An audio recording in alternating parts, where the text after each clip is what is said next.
Hello बच्चों, let's read the question. The question is fill in the blanks. If angles ABCD of a quadrilateral ABCD taken in order are in the ratio 3 raised to 7 is to 6 is to 4, then ABCD is a. So let us talk about the key concept first. Key concept. तो हमें क्या पता है? We know that sum of all angles of quadrilateral is what? 360 degree.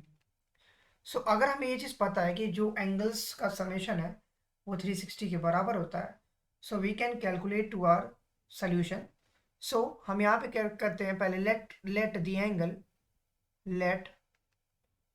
Angles are 3x 7x 6x and 4x.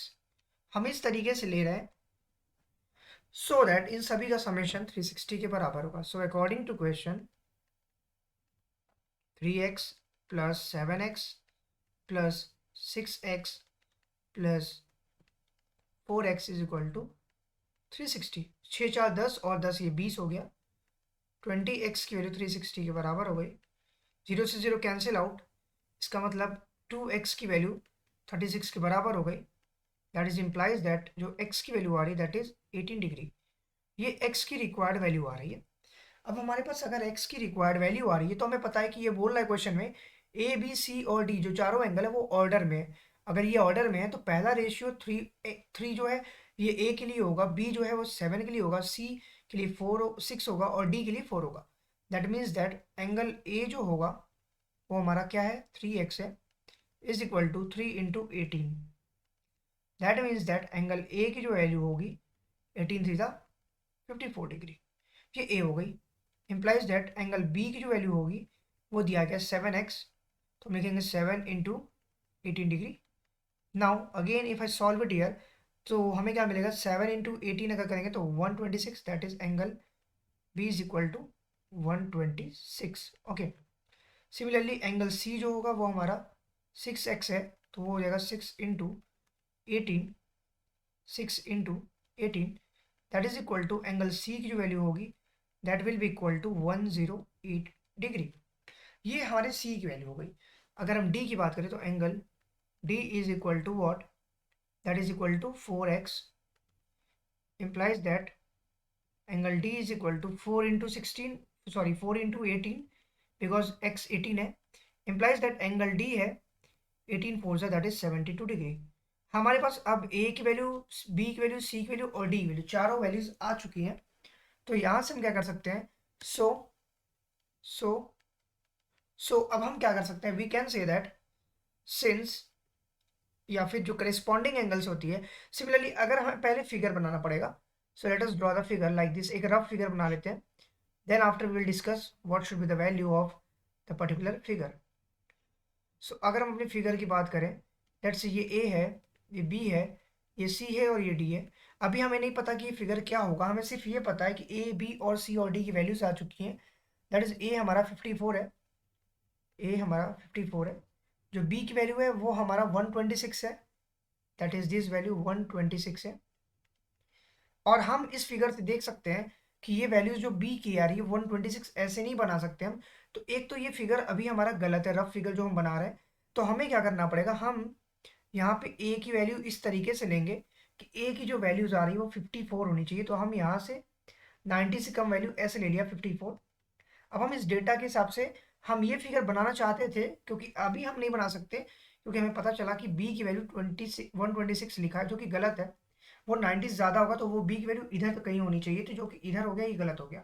इसलिए हम इसको दोबारा से फिगर बनाएंगे. अब हम क्या करेंगे इस फिगर में? लेट अस सी. बी की वैल्यू 126 है, सी की वैल्यू 108 है और डी की वैल्यू 72 है. सो बी की वैल्यू अब हम बनाते हैं. बी की वैल्यू क्योंकि यहाँ से हम एंगल ले रहे हैं इसका, सिमिलरली हम यहाँ से लेंगे तो ये कहीं ना कहीं इधर होगा. तो इसको हमने ले लिया दैट इज 126. ये मेरा बी पॉइंट हो गया. अब हम सी की बात करते हैं. अगर हम सी ड्रॉ करते हैं यहाँ पर, सो लेट अस सी. सी की वैल्यू है 108. Similarly again the same concept, C की वैल्यू जो हम बनाएंगे वो कहीं ऐसे बना लेंगे, तो ये सी की वैल्यू आ गई मेरे यहाँ पर।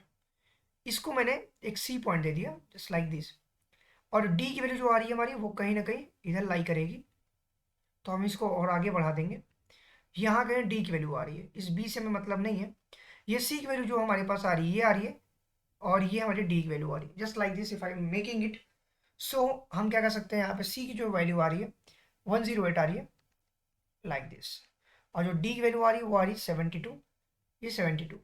अब इस फिगर से हमें ये पता चल रहा है क्या, कि जो दो एंग साइड्स हमारी दिख रही है वो आपस में पैरेलल है।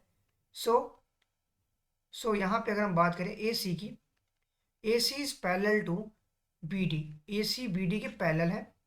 फर्स्ट थिंग ये हुआ हमारा, इसका मतलब ये हुआ अगर दो साइड्स आपस में पैरेलल है तो उनकी जो समेशन होती है इंटीरियर एंगल का वो 180 के बराबर होता है। That means so angle A plus angle B will be equal to 180 के बराबर होगा। दैट इज क्यों, क्योंकि sum of interior angle, sum of interior angle.